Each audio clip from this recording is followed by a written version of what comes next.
Simulan natin sa pag-imagine. Isipin ninyo ang isang pinuno na araw-araw ay nagsusulat ng mga paalala sa sarili, maging makatarungan, maging mapagkumbaba, maging tao. Tapos isipin ninyo rin na ang parehong pinunong ito ay pumapayag sa madugong labanan ng mga gladiator at pang-uusig sa mga tao dahil lang sa kanilang paniniwala. Hindi ito dalawang magkaibang tao. Isa lang siya, si Marcus Aurelius, ang pilosopong emperador na ang pangalan ay naging kasing kahulugan ng karunungan.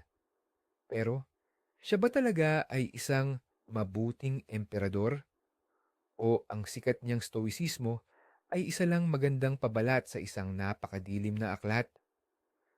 Sa video na ito, aalisin natin ang tabing sa kaniyang perpektong imahe. Titingnan natin si Marcus Aurelius hindi bilang isang pilosopo, kundi bilang isang pinuno. At ipinapangako ko, ang mga konklusyon na makukuha natin ay magpapabago sa inyong pananaw sa isa sa mga pinakakilalang tao sa kasaysayan. Ano sa tingin ninyo ang mas masahol? Isang kontrabida na alam niyang kontrabida siya o isang taong may kabutihan na ang mabubuting intensyon ay nagdadala sa imperyo sa kapahamakan? Halina't alamin natin. Upang lubos na maintindihan ang lawak ng pagkatao ni Marcus Aurelius, kailangan muna nating unawain ang panahong kaniyang kinabuhayan.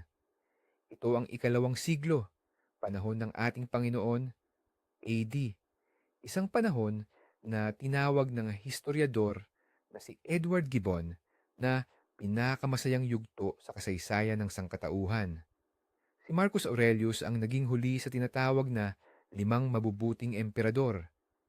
Sila ang mga pinuno na hindi naglilipat ng kapangyarihan sa pamamagitan ng dugo, kundi sa pagpili ng pinakamahusay na kapalit. Ang sistemang ito ay gumana ng halos isang siglo at nagdala sa Roma sa rurok ng kapangyarihan at kasaganaan. Kaya naman, noong taong 161, umakyat sa trono ang isang lalaki na tila hindi talaga inihanda para sa posisyon. Siya ay hindi isang general, kundi isang iskolar, isang pilosopo, at tagasunod ng stoicismo, isang pilosopiya na nagtuturo ng pagpipigil sa sarili, tungkulin, at pagtanggap sa kapalaran. Ang mga Stoic ay naniniwala na ang mundo ay pinamamahalaan ng isang rasyonal na kaayusan, ang logos, at ang pangunahing layunin ng tao ay mamuhay ng naaayon sa kaayusang ito at sa sarili niyang kalikasan. Ang isang perpektong pinuno na Stoic ay dapat na walang kinikilingan, makatarungan, at inuuna ang kabutihan ng lahat kaysa sa pansariling interes. Pakinggan, parang ito na ang reseta para sa isang perpektong emperador, hindi ba? Ngunit ang katotohanan, gaya ng nakasanayan, ay mas komplikado. Kung gayon, magsimula tayo sa magagandang bagay. Saan nag-ugat ang reputasyon ni Marcus Aurelius? Una sa lahat, siya ay isang malaking reformador sa larangan ng batas, taliwas sa inaasahang imahe ng isang matapang at seryosong mandirigma. Lubos siyang nakatuon sa mga usaping sibil. Siya mismo ang namumuno sa mga pagdinig sa hukuman. May mga pagkakataong 11 hanggang 12 araw siyang sunod-sunod na nagtatrabaho sa korte. Ang kanyang mitiin ay gawing mas madaling abutin at mas makatao ang pagpapatupad ng hustisya. Halimbawa, nagpataw siya ng batas na nagpoprotekta sa mga alipin mula sa sobrang kalupitan ng kanilang amo. Isang bagay na halos hindi mo maririnig noong panahong iyon. Pinadali rin niya ang proseso ng pagpapalaya ng mga alipin at binigyan niya ng mas maraming karapatan ang mga kababaihan at bata pagdating sa usapin ng mana. Subukan mong ilarawan ito. Ang pinakamakapangyarihang tao sa buong mundo, ang pinuno ng isang napakalaking imperyo, ay nakaupo at matiyagang inaayos ang mga hinaing ng mga ordinaryong mamamayan. Hindi ito maituturing na populismo, kundi isang taus-pusong pagsunod sa prinsipyo ng Stoicismo patungkol sa katarungan. Naniniwala siyang pantay-pantay ang lahat sa harap ng batas at ang kanyang pangunahing tungkulin bilang emperador ay tiyakin ang pagkakapantay-pantay na ito. Ito ang nagbigay sa kanya ng imahe ng isang madaling lapitan at mapagmalasakit na ama ng bayan. Kung ipagpapatuloy natin ang usapin tungkol sa kanyang mga mabubuting nagawa, hindi natin maaaring kalimutan ang kanyang patakarang panlipunan. Si Marcus Aurelius ay hindi lamang nagpahayag ng malasakit sa kanyang nasasakupan, bagkus kumilos talaga siya. Nagtatag siya ng mga espesyal na pondo para suportahan ang mga ulila at mga bata mula sa mahihirap na pamilya na tinatawag na elementary institutes. Ito, sa esensya, ang itinuturing na unang sistema ng tulong panlipunan na pinamamahalaan ng Estado sa kasaysayan. Ang pondo mula rito ay ginagamit upang makapag-aral ang mga bata at hindi sila magutom.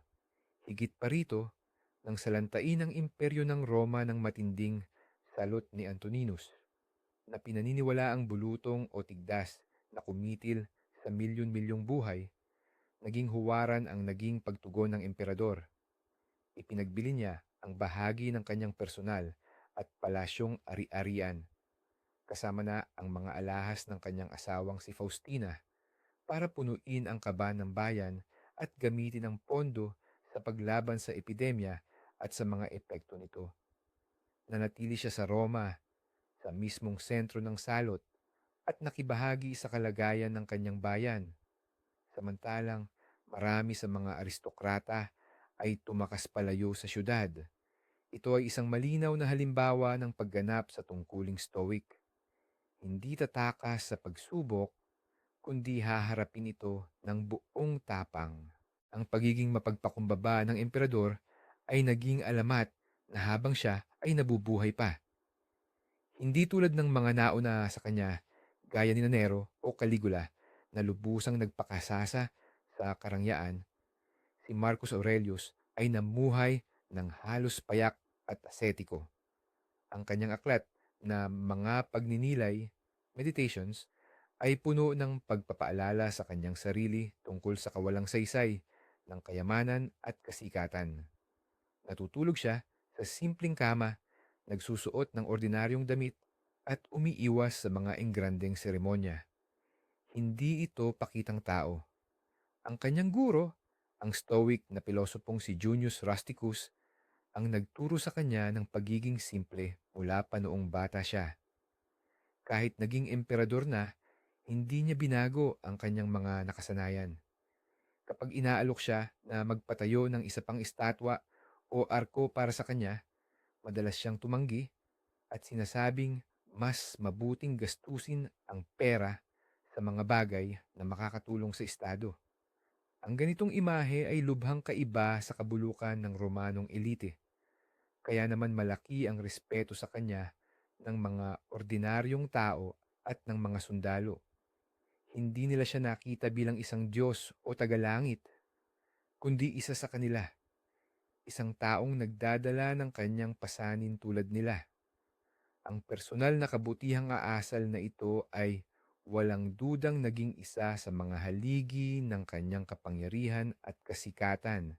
Ngayon, dumako naman tayo sa tungkuling kinamumuhian ni Marcus Aurelius, ngunit napilitan siyang gampanan sa buong buhay niya ang pagiging isang general o kumander ng hukbo.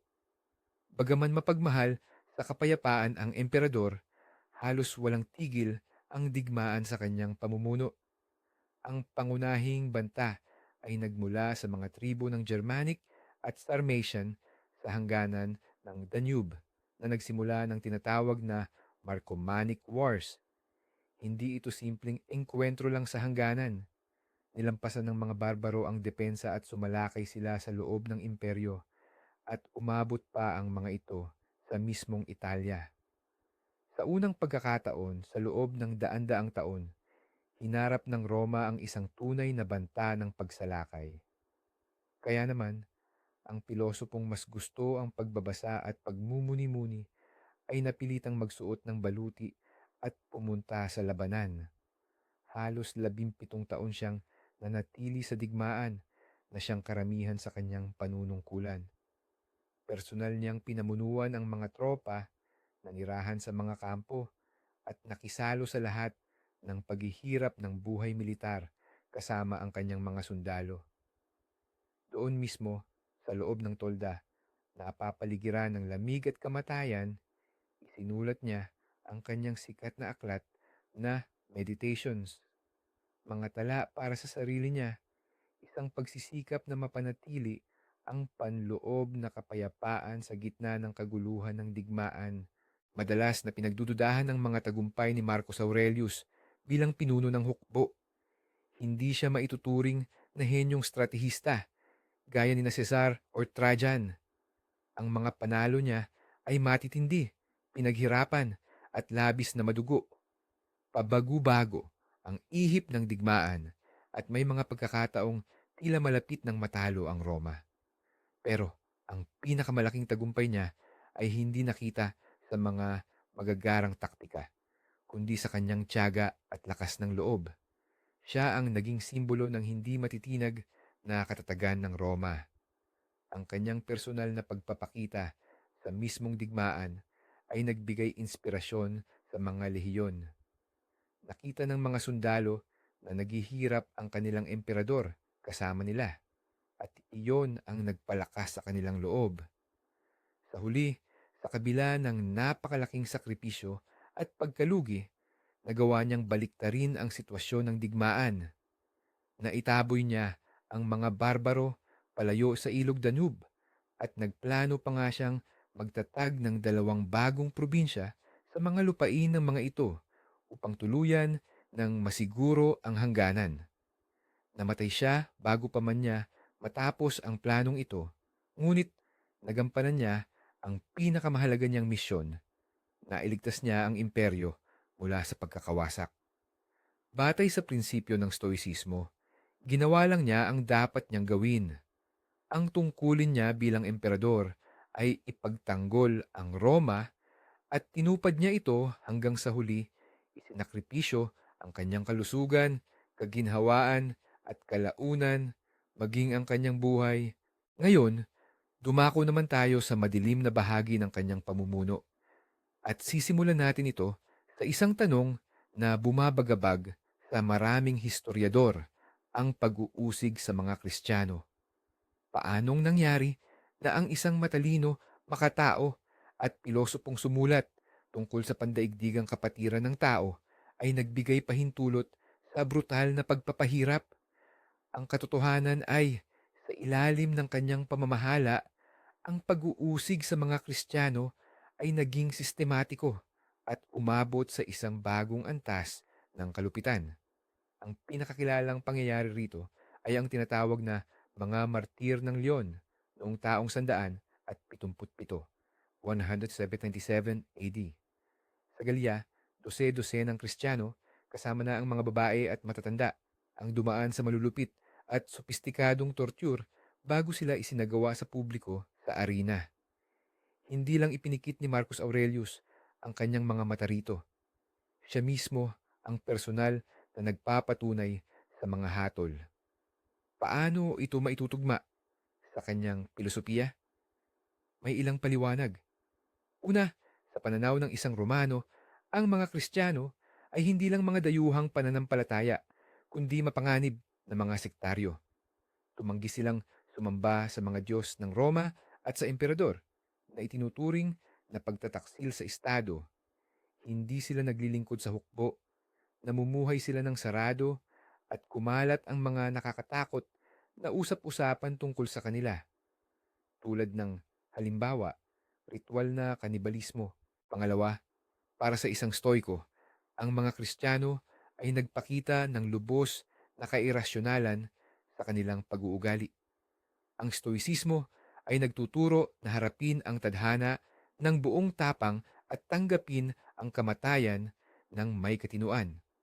Ngunit ang mga Kristiyano, sa paningin ni Marcus Aurelius, ay nagpakita ng panatiko at malateatrong pagmamatigas dahil masaya silang naghahandog ng buhay. Sa kanyang akdang mga pagninilay, mapanghamak niyang isinulat na ang ganoong klasing kamatayan ay nangyayari hindi dahil sa matalinong pagpapasya, kundi dahil lamang sa simpleng pagpupumilit.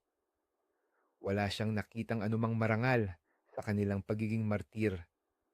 Para sa kanya, bilang pinuno ng Estado, ang mga Kristiyano ay mga elementong sumisira, nagpapawalang bisa sa tradisyonal na pundasyon at kaayusan ng lipunan, lalo na sa panahong naghihirap dahil sa salot at digmaan, kung saan kritikal ang pagkakaisa ng bansa.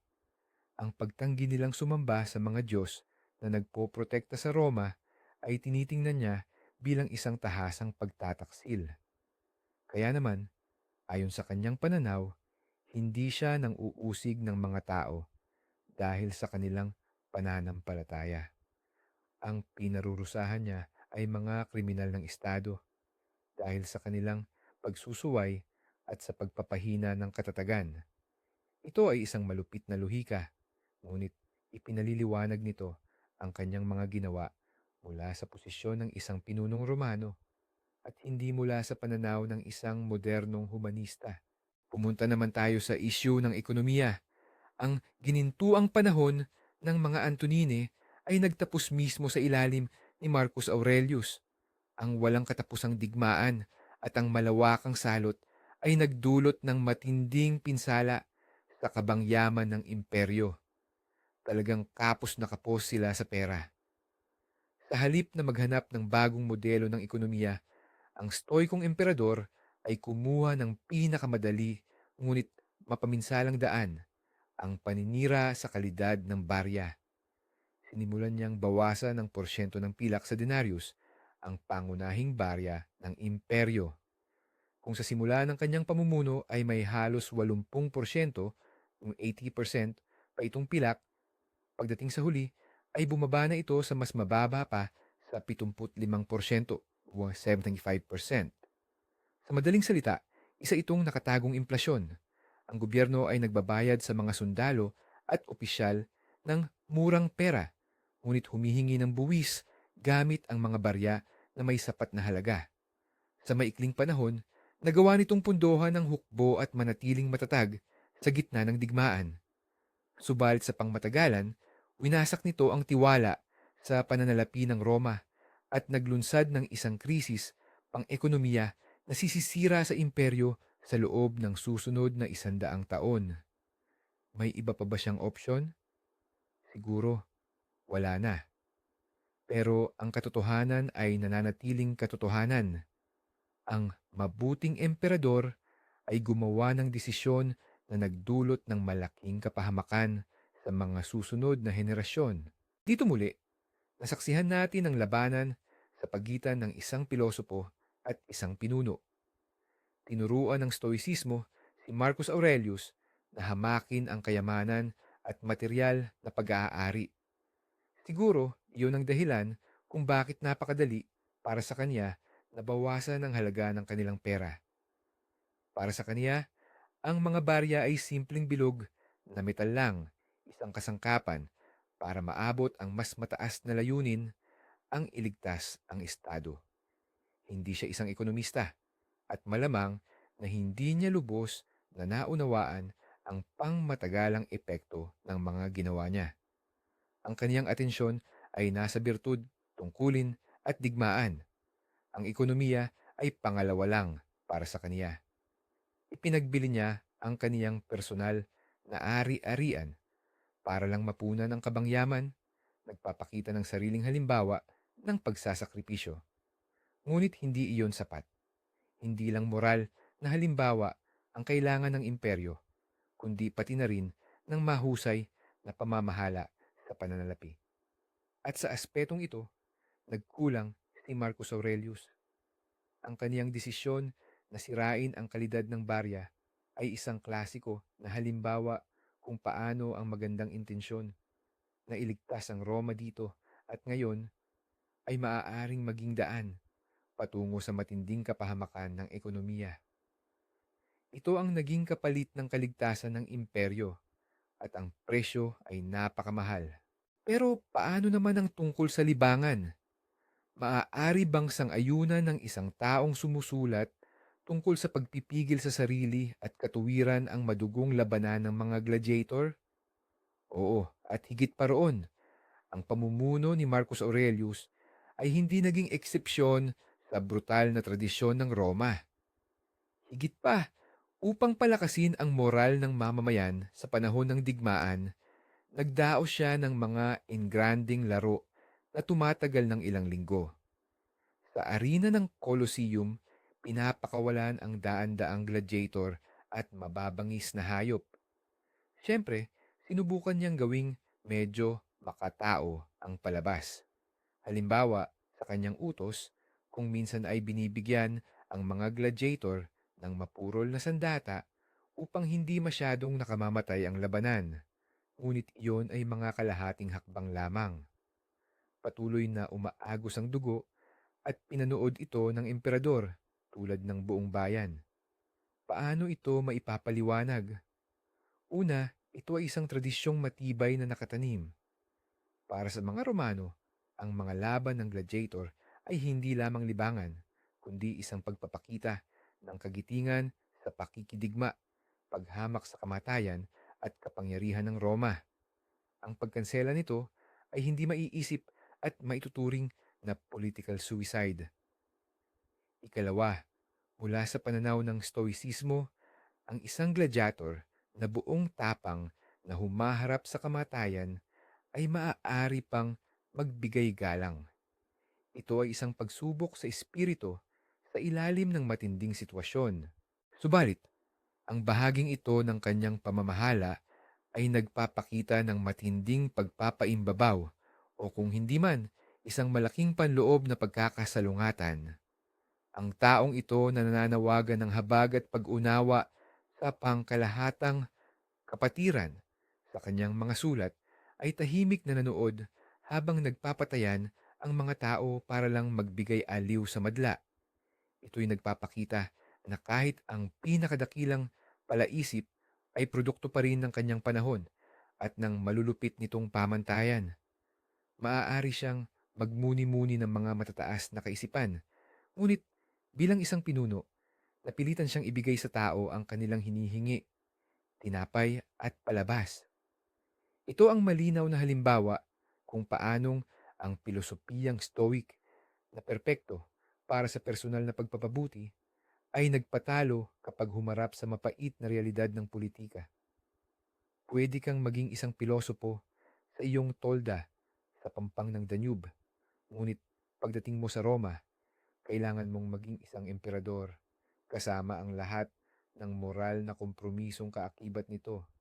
At ang mga labanan ng gladiator ang marahil ang pinakamadugong kompromiso sa lahat. Ngayon, dumako na tayo sa pinakamahalaga at marahil pinakamapaminsalang desisyon ni Marcus Aurelius. Ito ang kanyang malaking pagkakamali na siyang bumura sa marami niyang tagumpay at naglubog sa Roma sa matinding kaguluhan.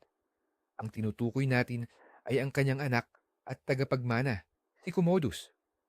Paalala lang, si Marcus Aurelius ang huli sa tinatawag na limang mabubuting emperador na ang katatagan ay nakasalalay sa prinsipyo ng adopsyon.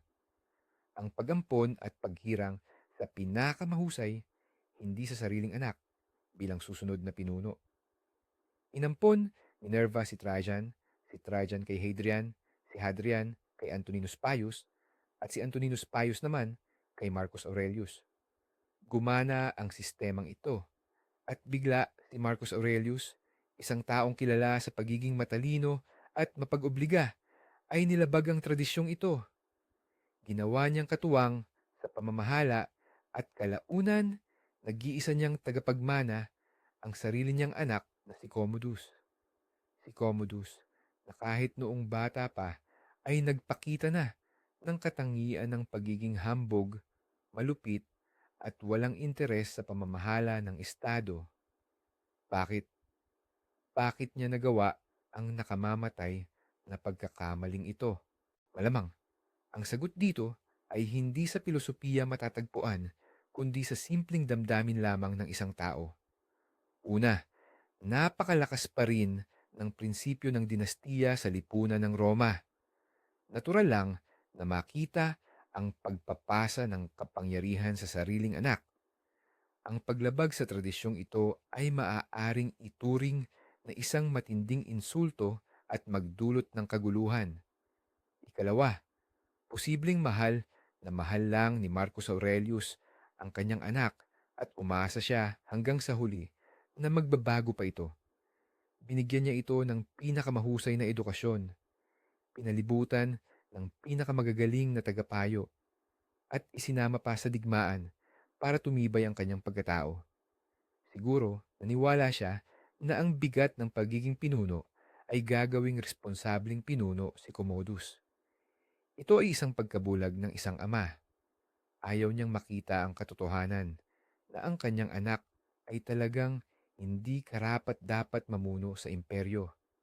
At dito, walang naitulong ang kanyang stoicismo. Ang pilosopiyang nagturo sa kanya na makita ang mga bagay kung ano talaga ang mga ito nang walang ilusyon ay nabigo nang humarap siya sa sarili niyang anak. Nagpadala siya sa emosyon, hindi sa katuwiran. At ang desisyong ito ang naging pinakamalaki niyang pagkakamali. Ang naging resulta ng desisyong iyon ay lubhang mapaminsala. Nang bawian ng buhay si Marcus Aurelius noong taong 180 AD, agad na pinatigil ni Commodus ang digmaan sa Danube. Nakipagkasundo siya sa mga barbaro. Isang kasunduang lubhang hindi favorable para sa Roma. Tinalikuran niya ang lahat ng nasakop ng kaniyang ama at nagmadaling bumalik sa kabisera upang magpakasasa sa kaniyang mga bisyo at libangan. Ang kaniyang pamumuno ay naging isang 17 taong kahalayan at teror na puno ng kalaswaan, pagmamalabis, at labis na pagmamahal sa sarili. Itinuring niya ang sarili bilang bagong Hercules. Lumalabas siya sa arena bilang isang gladiator, isang bagay na itinuturing na matinding kahihiyan para sa isang emperador at humingi pa ng paggalang na tila siya ay isang Diyos. Inubos niya ang buong kayamanan ng imperyo. Bukod pa rito, ang kanyang matinding pagiging paranoid ay nagresulta sa pagpapatay ng maraming senador at general. Ang pamumuno ni Commodus ang nagtapos sa tinatawag na ginintuang panahon at nagdala sa imperyo sa isang serye ng digmaang sibil na kilala bilang Krisis ng ikatlong siglo. Kaya pala, si Marcus Aurelius na nagpakahirap makipaglaban para sa katatagan at kaayusan ay siya palang gumawa ng sarili niyang kaguluhan at pagbagsak. Iniligtas niya ang Roma mula sa mga barbaro sa labas, ngunit iniwan naman niya ito sa kapahamakan ng isang panloob na barbaro, ang sarili niyang anak. Kung ganoon, ano ang kaugnayan ng stoicismo sa lahat ng pagkilos na ito? Subukan nating pagsama-samahin ang mga piraso ng puzzle.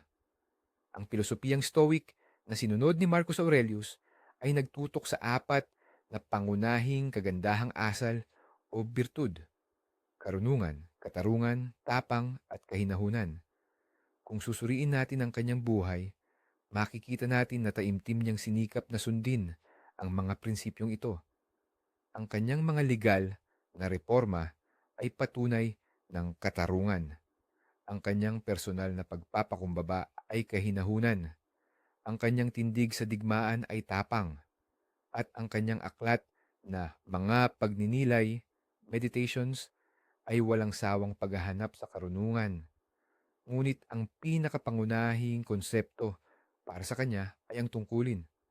Tungkulin sa Roma, tungkulin sa kanyang posisyon, at tungkulin sa Logos, ang universal na kaisipan. At ang tungkuling ito sa kanyang pananaw ang nagpawalang sala sa lahat. Inihayag nito na tama ang kalupitan ng digmaan dahil tungkulin ng emperador na ipagtanggol ang mga hangganan. Inaprubahan din nito ang pag-usig sa mga Kristiyano. sapagkat tungkulin niyang panatilihin ang kaayusan ng lipunan.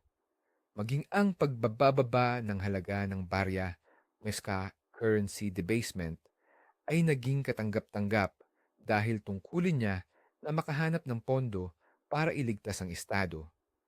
Dahil dito, ang Stoicismo ay hindi lamang naging pinagmumulan ng kaaliwan para kay Marcus Aurelius, kundi isa ring ideolohikal na katwiran para sa pagpapatupad ng pinakamahihigpit na hakbang. Mayroon tayong isang paradoksal na sitwasyon. Ginawa ng Stoicismo si Marcus Aurelius na isang mabuting tao. Pero baka nga ang Stoicismo rin ang naging hadlang upang maging ganap siyang dakilang emperador. Ang pagtuon niya sa personal na kabutihan at pagtupad sa kanyang tungkulin ay minsan nagpapalabo sa kanyang paningin sa mga pragmatiko at pangmatagalang epekto ng kanyang mga desisyon. Lubha siyang nabalisa at abala sa kanyang panloob na pakikibaka ang kagustuhan niyang manatiling mabuting tao sa gitna ng matitinding pagsubok. Ang iniisip niya ay paano gumawa ng tama sa kasalukuyan ayon sa kanyang tungkulin, pero hindi niya laging nakikita kung ano ang magiging kahihinatnan nito pagdating ng 10 o 20 taon. Ang klasikong halimbawa rito ay si Commodus. Bilang ama, marahil sa kanyang pananaw, ang tungkulin niya ay ang maniwala sa kanyang anak at bigyan ito ng pagkakataon. Pero ang tungkulin niya bilang emperador ay tiyakin ang matatag na kinabukasan ng Roma, kahit pakapalit nito ang sarili niyang personal na kalungkutan. Sa kritikal na desisyong ito, tila inuna niya ang tungkulin niya bilang ama kaysa sa tungkulin bilang pinuno ng imperyo. Ito ay isang pagkakamali na labis na makatao at madaling maintindihan. Subalit para sa imperyo, ito ang naging dahilan ng matinding kapahamakan. Kung gayon, naging mahusay nga ba talagang pinuno si Marcus Aurelius? Ang kasagutan, gaya ng nakasanayan sa mga usaping pangkasaysayan, ay hindi madaling sabihin ng isa lang. Kung ikukumpara siya sa mga tiranong tulad ni Caligula or Nero, walang duda na siya ang huwaran ng kabutihan at tapat na paglilingkod sa Estado. Siya ay isang masipag, responsable, at may mataas na moralidad na tao. Pinasan niya ang napakabigat na pasanin ng kapangyarihan at tinapos niya ito hanggang sa huli, isinakripisyo ang lahat para lamang mailigtas ang Roma. Pinigilan niya ang pananalakay ng mga barbaro na sana ay makapupuksa sa buong imperyo. Sinikap niyang maging makatarungan at nagmalasakit sa karaniwang tao. Dahil dito, karapat-dapat siyang bigyan ng lubos na paggalang. Siya marahil ang pinakamahusay na emperador na maaari niyang maging, lalo na sa gitna ng napakahirap na kalagayan na kanyang kinaharap. Hindi niya kinasayahan ang kapangyarihan. Itinuring niya ito bilang isang mabigat na pasanin, ang kanyang krus. At ang katotohanan ito pa lang ay lubos ng nagpapataas sa kanyang halaga kumpara sa karamihan ng mga pinuno sa kasaysayan ng sangkatauhan. Subalit, kung titimbangin ang kanyang panunungkulan batay sa naging resulta, ang larawan ay nagiging mas masalimuot at madilim. Ang kanyang mga patakarang pang-ekonomiya ay naglatag ng pundasyon para sa matinding krisis na darating. Ang kanyang kawalan ng pagpaparaya sa relihiyon ay nagbunga ng pagdurusa ng maraming inosenteng tao. At ang kanyang mapaminsalang pagpili ng kahalili ay nagpawalang saysay sa katatagang binuo ng kanyang mga nauna. Nagbukas ng pinto para sa isang panahon ng kaguluhan at digmaang sibil. Kaya naman, ang isang mabuting tao at mahusay na pilosopo ay hindi pala ang pinakamabisang pinuno sa pangmatagalang pananaw. Ang kanyang pamamahala ay isang trahedya. Trahedya ng isang taong taos-pusong naghangad ng kabutihan, ngunit ang mga kilos niya na idinikta ng tungkulin at ng mga pangyayari ay nagdulot ng lubos na mapaminsalang epekto. Inilayo niya ang imperyo mula sa bingit ng pagbagsak, ngunit hindi niya namalayan na itinulak niya ito patungo sa isa pang mas matindi at nakakatakot na bangin. Siya ang huling sinag ng liwanag bago dumating ang matagal at madilim na gabi. Ang tila pinakamatinding isyu kay Marcus Aurelius ay siya ay isang idealista na nakaupo sa trono, kung saan ang hinihingi talaga ng pagkakataon ay isang pragmatiko. Ang kanyang stoicismo ay maituturing na perpektong pilosopiya para sa sarili niyang gamit. Nakatulong ito sa kanya upang mapanatili ang pagkatao sa gitna ng matitinding lagim ng digmaan at epidemya. Ngunit bilang instrumento sa pamamahala ng Estado, hindi ito naging sapat. Hindi ito nagbigay ng mga sagot sa masasalimuot na isyong pang-ekonomiya. Hindi niya itinuro ang kakayahang makibagay sa politika at hindi rin ito mapagsabi sa kanya kung paano makikilala na ang sarili niyang anak ay magiging isang halimaw. Sinubukan ni Marcus Aurelius na pamahalaan ang imperyo tulad ng isang pilosopo na namamahala sa kanyang sariling kaluluwa, naghahangad ng kaayusan, pagkakasundo, at kabutihan. Ngunit ang isang imperyo ay hindi kaluluwa. Ito ay isang komplikado at magulong mekanismo, puno ng mga kontradiksyon, matitinding silakbo ng damdamin ng tao, at mga bisyo na hindi palaging sumusunod sa batas ng katuwiran at moralidad. At sa banggaan ng perpektong mundo ng pilosopiya at ng tunay na mundo ng politika, si Marcus Aurelius, sa kabila ng lahat ng kanyang kagalingan, ay nabigo. Sa bandang huli, ang kwento ni Marcus Aurelius ay isang walang hanggang paalala salamat sa pagitan ng intensyon at ng naging resulta, sa pagitan ng personal na moralidad at ng pangangailangan ng Estado. Iniwan niya sa atin ang Meditations, isa sa pinakadakilang monumento ng kaisipan ng tao, isang aklat na hanggang ngayon ay nagsisilbing sandigan ng milyon-milyong tao sa gitna ng matitinding pagsubok. Dito, ang kanyang pamana bilang isang pilosopo ay walang kamatayan, ngunit ang kanyang pamana bilang isang emperador ay mas pinagtatalunan. Siya ay isang tao na buong lakas na nagsumikap na maging mabuti sa isang mundong humihingi sa kanya na maging malakas at kung minsan maging malupit. At ang panloob na salungatan na ito, ang trahedya ng isang pilosopo na nasa trono, ang siyang dahilan kung bakit napakaakit at kapupulutan ng aral ang kanyang imahe para sa atin ngayon. Hindi siya santo, ni hindi rin siya halimaw. Siya ay isang tao na humarap sa mga hamon na hindi pangkaraniwan sa sangkatauhan. At ang paraan kung paano niya ito hinarap ng may dignidad, pagkakamali at pagdurusa, iyon ang kanyang pinakamahalagang aral. Sa huli, magbigay na tayo ng konklusyon. Walang duda, si Marcus Aurelius ay isang natatanging personalidad at isang tao na may mataas na moralidad. Ang kanyang dedikasyon sa tungkulin, personal na kababaang loob, at ang kanyang pagsisikap na mamuno ng makatarungan ang nagpatunay na siya ay isa sa pinakamarangal na pinuno sa kasaysayan. Iniligtas niya ang Roma mula sa mga kalamidad sa digmaan at sinubukan niyang maging isang ama sa kanyang mamamayan.